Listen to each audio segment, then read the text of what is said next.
This happened last year, and I can never stop thinking back to it. Every time, my stomach drops. I get this gross, heavy feeling.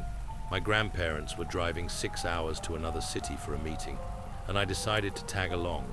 I enjoy long road trips, and I was looking forward to doing some shopping in the malls while they were busy.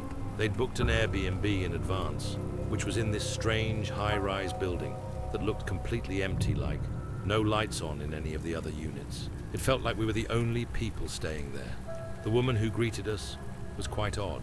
She was overly friendly, but not in a warm way, more like a forced, uncomfortable way. She lingered way too long, talking about how the place was for sale and asking if we were interested. I remember thinking how she just wouldn't leave. The second I stepped into the apartment, I got this intense, bad vibe. I tried to shrug it off and told myself I was just tired from the long drive. The place itself was extremely modern, open plan, with big windows and a large balcony overlooking part of the city. You'd think a place like that wouldn't feel creepy at all, but something just felt off. That first night, I fell asleep without any issues. It was the next day when things got weird. I woke up feeling completely drained, nauseous, sluggish, and weirdly disoriented. My grandparents had already left early for their appointments, so I was alone in the apartment. I wandered around, feeling restless but exhausted at the same time. I ended up going back into the bedroom, still in a bit of a haze, and then, suddenly, I woke up again. It was later in the day, close to lunchtime, and I hadn't even realized I'd fallen asleep. Now, I felt worse, dizzy, out of it. My grandmother texted to ask if I wanted to check out the shopping center later, but I could barely get myself out of bed. I stayed in my pajamas. I was hungry, but couldn't be bothered with anything, so just ate a package of biscuits, and then, without even meaning to, I fell asleep again. This is where things got terrifying. When I woke up the third time, I could clearly hear my grandparents talking in the hallway, right outside my bedroom door. I remember thinking, oh, they're back already. I had no idea what time it was, but something was wrong. Their voices, the tone of their voices, it was just off. I felt all the hairs on my arms stand up. They were having a conversation about me, saying they were planning to call the police to come get me because I was out of my mind. And the more I listened, the less they sounded like them. Their voices were just slightly wrong, like impressions of my grandparents, but warped and slightly emotionless. And they sounded like they were trying not to laugh, like they were mocking me. I was 100% awake and not dreaming. It's like something in me knew, because I just sat there confused and listening. I was frozen, so confused at this point, because my grandparents would never talk about me in that way. I slowly got up and walked toward the door. I heard my grandmother say something along the lines of, "I'm going in to get her," and something in me panicked. So I yanked the door open. There was no one there. The hallway was completely empty. The apartment was silent. My grandparents were still out. I searched every room just to be sure, then locked myself back in the bedroom this time, staying awake until they got home hours later. I didn't say anything to them at first. I figured I must have been overtired or dreaming due to whatever seemed to be happening with my body. But when we got back home, my grandmother told me she'd had vivid sleep paralysis while we were there, said it felt like people were climbing all over her in her bed during the night. Later, we found out that a man who had shot and killed someone in a blind rage had stayed in that exact Airbnb shortly before skipping town and killing himself the next day. I don't know what kind of energy was still lingering in that place, but something wasn't right, and whatever it was, it felt like it was feeding off of me. I can't think of anywhere else to put this out without seeming crazy. I live in a 2-bedroom apartment. Our complex isn't super old or built anywhere unnatural. I've lived here for 2 years. Up until recently, the second bedroom has been the gaming room. My daughter recently turned 2, and I decided I wanted her to have her own room. After moving her into the room, everything was fine at first. It started with the baby monitor breaking. The audio cut out, but it still had video. I've never seen anything spooky on the monitor. Suddenly, my daughter would wake up in the middle of the night crying, and it was a big struggle to calm her down. While these episodes would happen, she would grab at her hair, repeating, "Stop it." I didn't see anything on the baby monitor and figured her hair just got caught in the mesh of her bed. Around this time, my ex and I broke up, and that's when things got weird. Suddenly, her baby monitor had voices screaming, coming from it in the middle of the night that woke her up. She was then terrified of the baby monitor, so I got rid of it. Honestly, I can't blame her, because it was definitely scary. After that, it was a struggle to get her to sleep in her room. We started only using her room for toy storage and nap time. During this time, my daughter started talking to people who weren't there. She was saying hi and laughing in the hallway daily. A few weeks after the monitor incident, her TV made the severe weather warning noise out of the blue and didn't stop until it was unplugged. At this point, I called in all the people I know who could sense the paranormal. I've always gotten a weird vibe about our apartment, but I just figured it was because of my anxiety. I talked to 2 separate girls that identify as witches. One told me the bedroom had a negative energy and sage should fix it. I bought a sage stick. She came over, said some things and saged the room. I tried having my daughter sleep in her room again, but it didn't go well. Every night, she would wake up throwing up, crying, and holding her hair, repeating, "Stop it." This is when I called in the second girl I know. The second girl said she could feel something bigger. She said due to the fact that it seemed to be attached to my daughter, I should do a protection spell for my daughter and sage the room again with a different sage.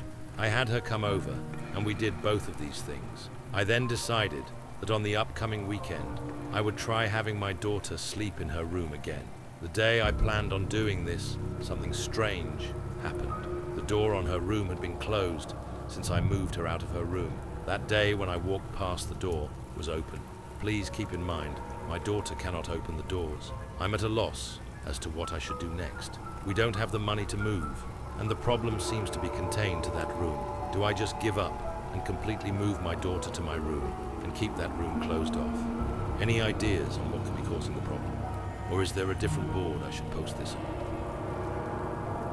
This happened during our 4th year in high school. During our first class that afternoon, some of our classmates came in late, but our teacher didn't seem to mind. She just told them, "Hurry up," and then asked someone to close the door. What struck me as odd was that she didn't say who she was talking to, and no one really moved. Eventually, someone just got up and closed the door. I found it weird, but I ignored it. A few minutes later, the teacher started rechecking our attendance. She looked a bit confused, as if something didn't add up. She checked her list again, then asked us how many students were in the class. We gave her the correct number, the same number that matched her record book, but something still felt off to her. She said, "Maybe someone's just sitting in," suggesting that maybe a student from another class had joined just to listen. That's when many of us started speaking up. We told her that there was no sit-in student. We were sure we all knew each other. Then the teacher thought it might have been one of her actual students who hadn't been showing up to class, which is why she didn't recognize her. So she looked around the room again, trying to figure out who it was, but the person she had seen earlier was gone. That's when things got really strange. The door had already been closed, and no one had left the room since the last student came in. The teacher looked confused and said she was one of the last to enter. I didn't get a good look at her face, but I remember her lipstick. I won't go into the full description she gave for privacy reasons, but as soon as she said it, most of us froze, and some even shouted in fear, because we all recognized who she was describing. It was one of our classmates from 3rd year. She had passed away just a few months earlier in an accident. The teacher didn't know her because she had only started teaching us that year, so she hadn't met her before. That classmate wasn't exactly the most serious about school. She wasn't a bad person at all, just someone who would often miss school for days or even weeks at a time. A few days before she passed, one of our teachers had called her mum, warning that she might have to repeat the year if she kept being absent. After that, she started coming to school more regularly, but then, just like that, she was gone. We found out after class one day that she and her boyfriend had been in an accident and they didn't survive. That afternoon, when the teacher described seeing her, knowing the door was locked the whole time and no one had left, it left all of us shaken, especially the teacher who saw her. It's quite an experience, honestly. A story that might not be scary, but surely I will not forget. My unit in the US Army was deployed to Iraq in April of 2006. We were in Ramadi. It was 123 kilometers out of Baghdad. I was in a Humvee, headed to Baghdad for emergency leave due to a death in my family. It was close to midnight. The Humvee I was in, with 3 others and a turret gunner. The 2 other Humvee, the same 5 total people, 1 in front, 1 in back. I was without a weapon due to my leave. The Humvee in front stopped hard. We all figured it was a possible IED or VBIED. The team leader in our HV radioed to the lead HV. The convo went along these lines. Military radio jargon, HV2. What's up? Why did you stop? HV1 something flew in front of the HV. HV2 what? Flew in front of the HV? HV1 dash. Yes, HV2 dash. We didn't see anything. And the third HV piped in. Does anyone hear that hello? HV1 dash. Yes, HV2 dash. Our HV dash. Yes, but I don't see it. Did the other two vehicles. Just then, in the desert, off the highway, was a black figure. It looked like a huge bird. It looked like smoke was emitting from it. A blackish, greenish smoke with a bit of a blue tinge. We all focused our eyes. The two troops with better nods, night vision, could see something, but couldn't make out what it was. The smoke was distorting the view. Within a second or two, a rock was thrown at one of the HV, a big rock, like the size of a head. We all froze due to rules of engagement. We couldn't just light it up. We used a spotlight, and in that light something just flew straight up, and it was loud. And then we heard a loud screeching noise. Within a minute it was over. We all sat there in a state of shock, curiosity, and panic. WTF was that? When we got to Baghdad, the translator that they were picking up to bring to the Marines that were with us, he said, "Sounds like you encountered an ifrit." A team leader said, "A what?" "A ifrit, a winged jinn." We were all a bit speechless. We chose not to disclose to our command the winged thing, as battle fatigue, now known as PTSD, was a career killer at this juncture. It's been 13 years since this happened. I met my, now, husband in 2015, and he had also been deployed to Ramadi with my sister unit at the time, and he had went through this particular stretch of HWI on his mid-deployment leave. He recounted a similar story. To me, it was enough to stop me in my tracks. It was pretty close to mine, except they didn't stop, they just boogied on through. Considering the time we were there was very deadly, including an aid station, manned by soldiers that was ambushed and blown to bits. I was a medic, so death was my norm. I still can't wrap my mind around it, and now apparently the last two places I live in, something has followed us. I posted below 2 stories, but due to them being links, I can't post them. The door had already been closed, and no one had left the room since the last student came in. The teacher looked confused and said she was one of the last to enter. I didn't get a good look at her face, but I remember her lipstick. I won't go into the full description she gave for privacy reasons, but as soon as she said it, most of us froze, and some even shouted in fear, because we all recognized who she was describing. It was one of our classmates from 3rd year. She had passed away just a few months earlier in an accident.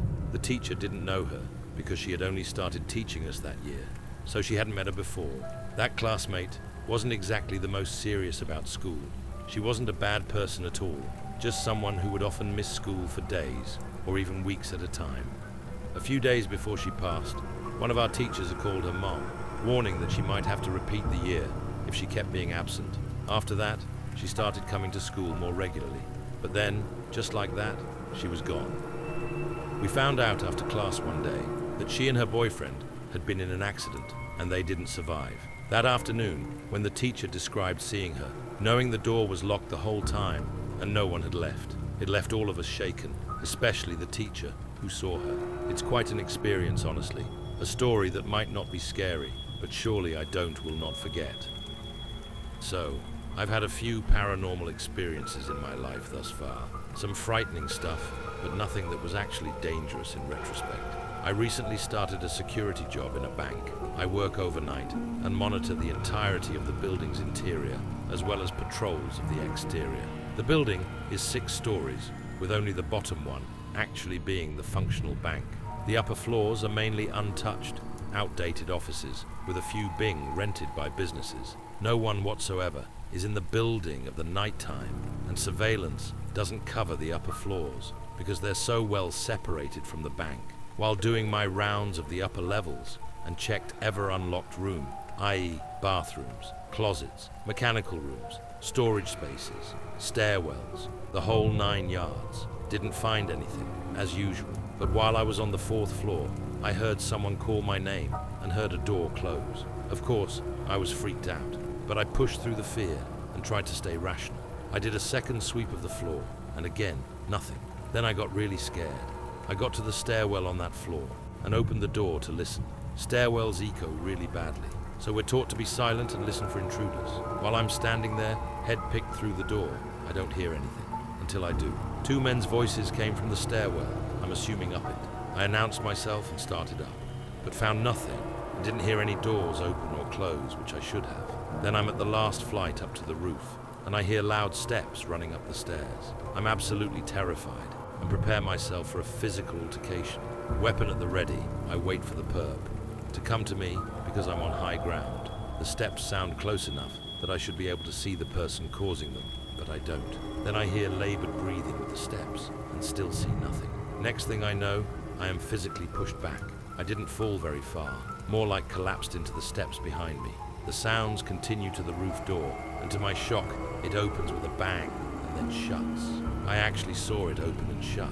It's normally locked, so I go to secure it and call the cops, but when I get to it, it's locked. I have absolutely no explanation for this. I've never been pushed or physically touched by an entity, and I'm shaken badly. On top of this, the next night, I'm sitting in the lobby with elevators behind me. Again, no one in the building, and I hear the outdated elevator go up some floors, stop and shift, with weight entering it, then come back down. I'm absolutely terrified as it touched down and the doors open. No one in sight, but when I get up to look closer, steps pound toward me, push me over, then run up the stairwell adjacent to the elevator. I'm terrified of this building. I'm the first female guard they've hired, newer company. The men I've spoken to don't experience anything. It pays too good to quit, but I'm at a loss of what to do.